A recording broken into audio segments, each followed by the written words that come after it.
பாரில் மது அருந்திக் கொண்டிருந்த இருவரை அரிவாளால் சரமாரியாக வெட்டி சரித்திருக்கிறார் இங்கூர் ஆசாமி. மனைவியை மறைத்து வைத்ததாக நினைத்து மச்சான்களை கருவறுத்த மாமனின் வெறியாட்டம் இந்த கதை. ஒயின் ஷாப்பில் அமர்ந்து மது குடித்த 2 நபர்களை அரிவாளால் சரமாரியாக வெட்டி கொலை செய்யும் கொடூர காட்சிகள்தான் இவை.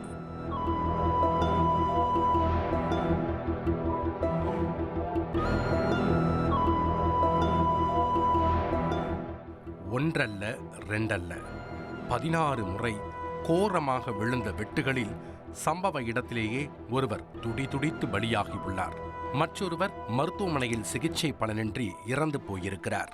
தலைப்பாகை, வெள்ளை சட்டை, அரிவாளோடு வந்து ஒயின் ஷாப்பையே இரத்த களரியாக மாற்றியிருக்கிறார் அந்த மர்ம நபர். நடந்த கொடூர கொலையின் தடயங்களை தேடித்தான் இத்தனை போலீசாரும் அந்த இடத்தை சல்லடை போட்டு சலித்திருக்கிறார்கள்.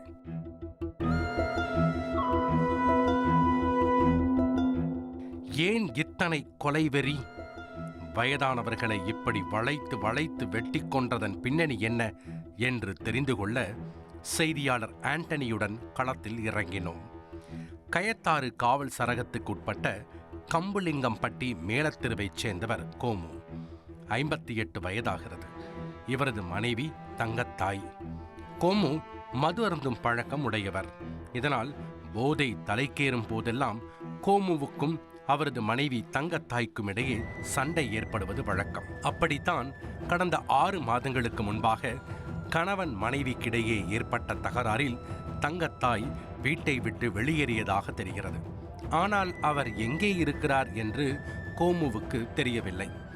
பல இடங்களில் தேடி பார்த்தும் கிடைக்கவில்லை. இதனால் தங்கத்தாயை அவரது சகோதர முறை உறவினர்களான காப்புலிங்கப்பட்டியைச் சேர்ந்த மந்திரம் மற்றும் முருகன் ஆகிய இருவரும் தான் எங்கோ மறைத்து வைத்துள்ளதாக சந்தேகமடைந்திருக்கிறார் கோமு. இது குறித்து அவர்களிடம் கேட்டு தகராறு செய்து வந்துள்ளார். ஆனால் அவர்கள் தங்கத்தாய் இருக்கும் இடம் தங்களுக்கு தெரியாது என கூறி வந்திருக்கிறார்கள்.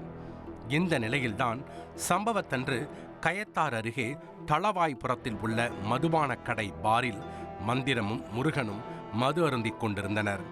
இந்த தகவல் அறிந்த கோமு சம்பவ இடத்திற்கு சென்று தங்கத்தாயை எங்கே மறைத்து வைத்துள்ளீர்கள் என கேட்டு பிரச்சனை செய்திருக்கிறார். ஆனால் அவர்கள் முறையாக எந்த பதிலும் சொல்லாததால் இருவரையும் மறைத்து வைத்திருந்த அரிவாளால் சரமாரியாக தாக்கிவிட்டு எஸ்கேப் ஆனது தெரிய வந்திருக்கிறது. இந்த தகவல் அறிந்து சம்பவ இடத்திற்கு விரைந்த போலீசார் இரத்த வெள்ளத்தில் கிடந்த இருவரையும் மீட்டு கோவில்பட்டி அரசு மருத்துவமனைக்கு அனுப்பியுள்ளனர். அதில் முருகன் ஏற்கனவே இறந்துவிட, மந்திரம் உயிருக்கு ஆபத்தான நிலையில் மேல் சிகிச்சைக்காக திருநெல்வேலி அரசு மருத்துவமனைக்கு கொண்டு செல்லப்பட்டுள்ளார். ஆனால் அங்கு சிகிச்சை பலனின்றி மந்திரம் பரிதாபமாக உயிரிழந்தார். இந்த சம்பவம் குறித்து தகவல் அறிந்த கோவில்பட்டி உதவி ஆய்வாளர் ஜெகநாதன், கயத்தாறு காவல் நிலைய ஆய்வாளர் சுகாதேவி மற்றும் போலீசார் சம்பவ இடம் விரைந்து விசாரணை நடத்தி வருகின்றனர். முதற்கட்ட விசாரணையில் இருவரையும் கொன்று வீசிய கோமுவின் கொடூர பின்புலம் தெரிய வந்திருக்கிறது. கோமு கடந்த சில ஆண்டுகளுக்கு முன்னர் ஒரு கொலை வழக்கில் கைதாகி சிறைக்கு சென்றுள்ளார். பின் 14 ஆண்டுகள் சிறைவாசத்தை முடித்துவிட்டு விடுதலையாகி இருக்கிறார். அதன் பிறகு சொந்த மகனையே கத்தியால் குத்திய வழக்கும் கோமு மீது இருக்கிறது.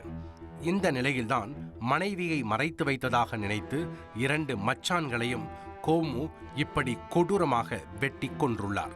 இதனையடுத்து இந்த சம்பவம் தொடர்பாக கொலை வழக்கு பதிவு செய்த போலீசார் கோமுவை வலை வீசி தேடி வருகின்றனர். இதனையடுத்து இந்த சம்பவம் தொடர்பாக கொலை வழக்கு பதிவு செய்த போலீசார் கோமுவை கைது செய்து விசாரித்து வருகின்றனர். இனி செல்லும் இடமெல்லாம் செய்தி. தந்தி டிவியின் வாட்ஸ்அப் சேனலை ஃபாலோ பண்ணினா செல்லருக்கும் இடமெல்லாம் செய்தி. இதோ QR கோட் இப்பவே ஸ்கேன் பண்ணுங்க, ஃபாலோ பண்ணுங்க.